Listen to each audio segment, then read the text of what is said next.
ये है स्वर्ग की यात्रा, अकबर बीरबल की कहानी।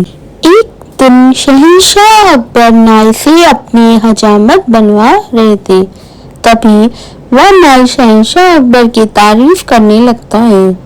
नाई, जहाँ पना आप अपनी सल्तनत में सबका ख्याल रखते हैं, बच्चे बड़े गरीब लाचार आदि सबका। अकबर, शुक्रिया नाई।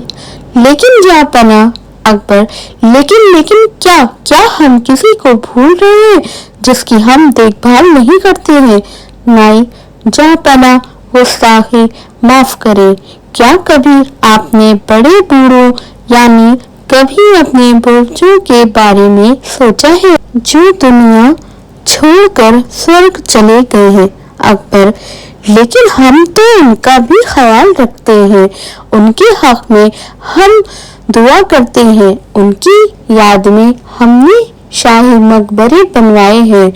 नाई, लेकिन जहाँपना कभी आपने किसी को स्वर्ग भेजा है अपने पूर्वजों की खबर लेने के लिए? उन्हें किसी चीज की वहाँ जरूरत तो नहीं है? अकबर, ये क्या कह रहे हो? कोई स्वर्ग जाकर वापस कैसे आ सकता है? तुम्हारा दिमाग खराब हो गया है क्या? कोई स्वर्ग की यात्रा करके वापस कैसे आ सकता है? नाई, जहाँपना मैं सच कह रहा हूँ, स्वर्ग की यात्रा करके वापस आ सकता है।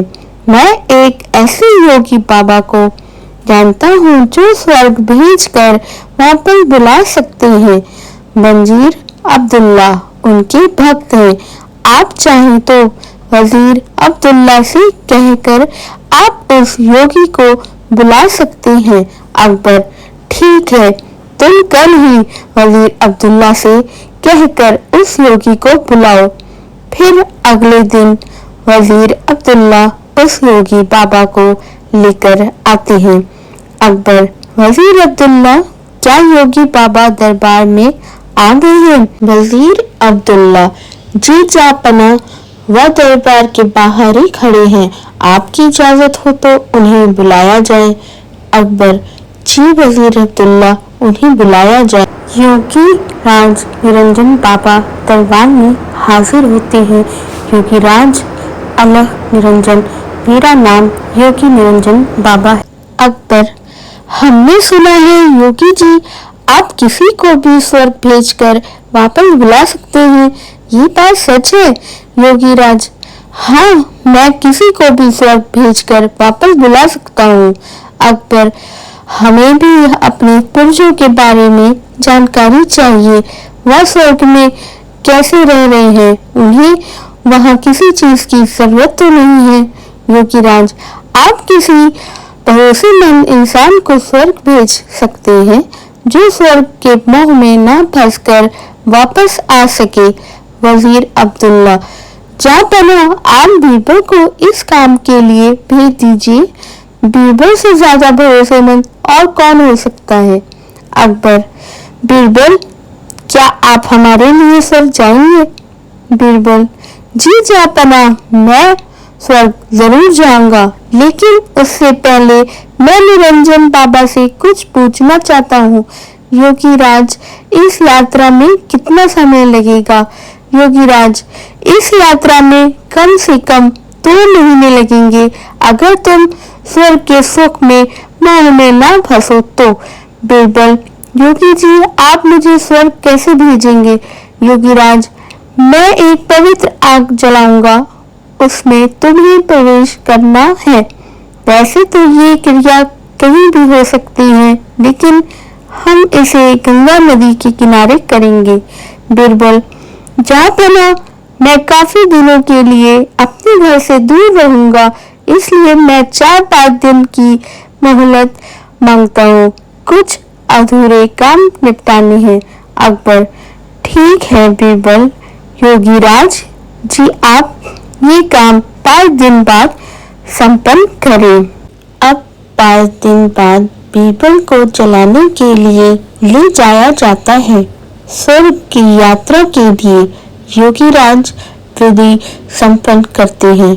वह एक चिता पर फूल और कुछ सामग्री डालते हैं और बीरबल के माथे पर तिलक करते हैं और चित हो जाने को कहते हैं। बीरबल, अलविदा जहांपना अकबर, हमें आपकी बहुत याद आएगी, आप जल्दी लौटने की कोशिश करना।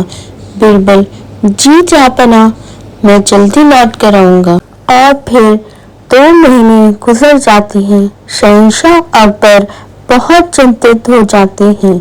अकबर, हमें बीरबल की बहुत याद आ रही है। 2 महीने गुजर चुके पर बीरबल अभी तक नहीं लौटे। हमें बहुत चिंता हो रही है।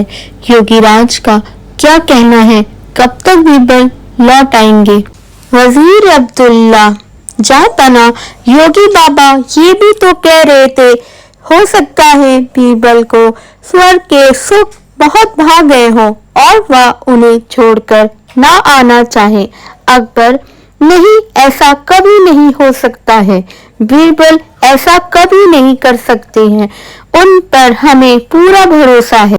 उसी वक्त वहां पर बीरबल आते हैं। उनके लंबे लंबे बाल होते हैं, लंबी सी दाढ़ी। अकबर उन्हें देखकर बहुत खुश होते हैं। अकबर, खुशामदीद, खुशामदीद, हमें आपको देखकर बहुत खुशी हुई। और बताइए, स्वर्ग में हमारे पूर्वज कैसे हैं? उन्हें किसी चीज की वहाँ जरूरत तो नहीं है?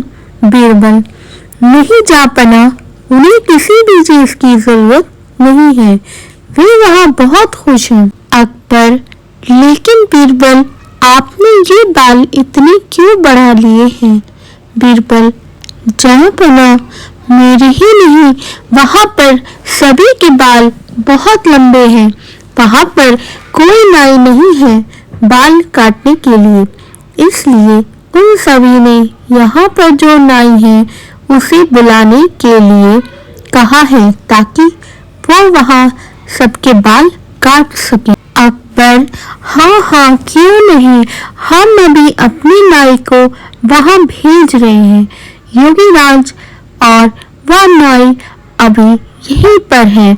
वह इस वक्त हमारे मेहमान बनकर रह रहे हैं।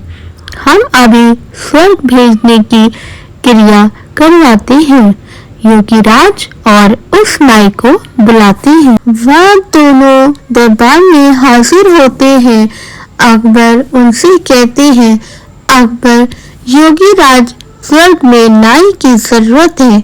आप जल्दी से इस नाई को स्वर्ग भेजने की क्रिया शुरू कीजिए।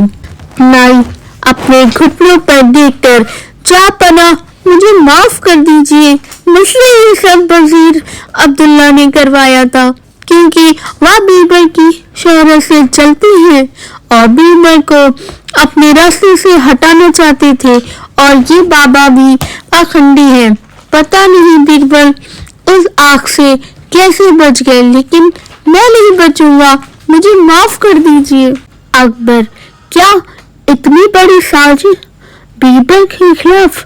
सिपाहियों, इस पाखंडी बाबा और इस नाई को ले जाओ और काल कोठरी में डाल दो।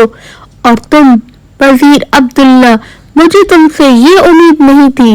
मैं अगर चाहूँ तो तुम्हें अभी फांसी पर लटका दूं, लेकिन तुमने हमारी कई साल हिफाजत की है, इसलिए हम तुम्हें इस देश से निकाल देते हैं। सिपाहियों, इसे ले जाकर सरहद के बाहर छोड़ आओ और फिर कभी अपनी शक्ल मत दिखाना।